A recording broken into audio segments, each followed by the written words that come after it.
We start with breaking news. Germany has ordered a district of almost 400,000 people back into lockdown amid a widening coronavirus outbreak. This after Germany's top health experts warned that the new cluster of cases had the potential to spread quickly. Word of the new restrictions came from Armin Laschet, premier of the country's most populous state, North Rhine Westphalia. The new outbreak is centered on a massive meat processing plant, Tönnies, near the city of Gütersloh. More than 1,500 workers there have tested positive for coronavirus. Laschet says police deployments will be used to ensure the home quarantines of thousands of Tönnies employees with force, if necessary. In the district of Gütersloh, we're now dealing with the biggest individual infection outbreak in North Rhine Westphalia and in Germany. The specific situation with the geographical spread of locations and also the international nature of the Tönnies workforce mean that this outbreak is a potentially enormous pandemic risk. The mechanism agreed between the federal and local governments does not require widespread measures in the case of clearly localized infections. However, we will now, for the first time in Germany, return a whole region to the lockdown measures that were in place a few weeks ago. Well, let's bring in our correspondent Nina Hase, who's followed that story. Nina, what exactly does that now mean for the people in that region? The regional authorities in North Rhine Westphalia did hesitate for a while because it is, of course, a big step to place an entire district under lockdown again. So at first what they did was to close the plant where that outbreak happened last week. Then they closed schools and kindergartens also last week. But now Armin Laschet, who we just saw, said that it was vital to place the entire district of Gütersloh under lockdown. And that means that some 360,000 people are affected. That lockdown will be in place at least until next week, when they hope to have more information about how the virus has spread exactly. It means that people can no longer go to pubs or cinemas, museums. Everything that was reopened is now being closed again. They can't exercise indoors. And the workers who've been placed under quarantine, they will be supplied with essential goods by authorities. Well, Armin Laschet, the state premier, used some quite robust language there. How will the regional government there enforce these measures? We're talking about some 7,000 workers from that Tönnies meat processing plant and their families who have been placed under quarantine. And Armin Laschet, you said it, he said he's going to deploy the police to make sure that the quarantine measures are adhered to, that people do stay indoors, and that the police can use force to actually impose those measures if necessary, because, of course, they need to carry out tests, and some of the population there has not been so willing to be tested for the virus.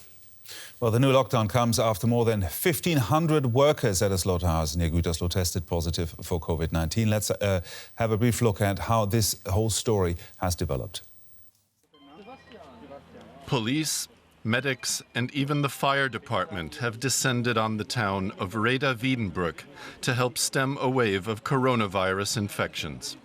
Over 1,500 employees from the Tönnies meatpacking plant have tested positive for COVID-19, many of them foreign workers from Eastern Europe who live and work in dire conditions.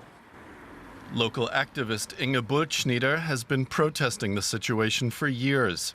She takes us to a building where 13 Romanian factory employees lived until recently. It's only 10 days, 14 days at most, since they left this place. Inside, a pungent smell greets us. Mold covers the walls. Many of the Eastern European meat workers live in such dismal conditions. Most locals were aware of the situation, but said nothing. Inge Bultschneider was different, even organizing protests. We demonstrated in front of this house in December 2018. This house is notorious. Andrei, not his real name, worked at the Tönnies plant for 2 years for a subcontractor. The worst thing about it was the working hours. We began at 1 in the afternoon and finished at 1 in the morning. Overtime work was not paid. Andre has since quit. After the coronavirus outbreak at the Tönnies plant, authorities fear the virus will spread to the rest of the city's population, and maybe even beyond. I'm worried, and it feels like we're losing control of the situation. We don't know what is going to happen next.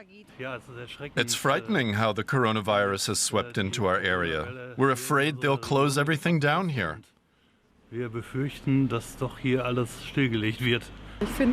It's unbelievable, frightening, scary. The Tönnies meatpacking plant has already shut down. The pandemic has exposed problems that Inge Bultschnieder has been trying to draw attention to for years. But only now are authorities paying serious attention to the meat workers' plight. Nina, that's a local situation there, but if we look at the bigger picture in terms of the whole of Germany, what do people need to prepare for? Is this the beginning of a second wave already?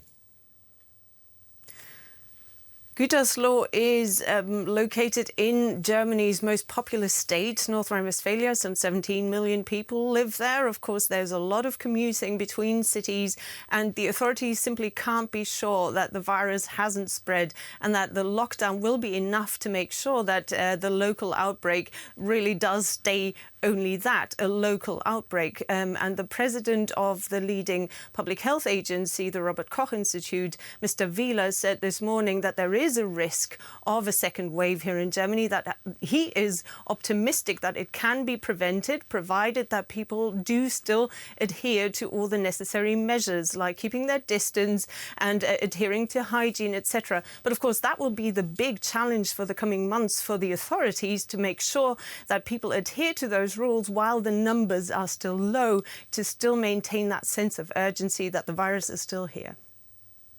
Nina Hase, thank you. And here are some other developments in the global pandemic. The World Health Organization says the number of global coronavirus infections has now topped 9 million. North and South America account for more than half of the new cases. India's hospital system has started to buckle under the weight of new COVID-19 cases. The country reports more infections per day than any country besides the United States and Brazil. Spanish authorities have reimposed lockdown measures in some northeastern cities after new clusters of infections emerged. This within days of Spain lifting a nationwide state of emergency.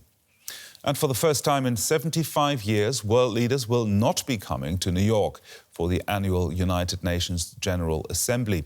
The September meeting will instead be conducted virtually with mostly pre-recorded speeches.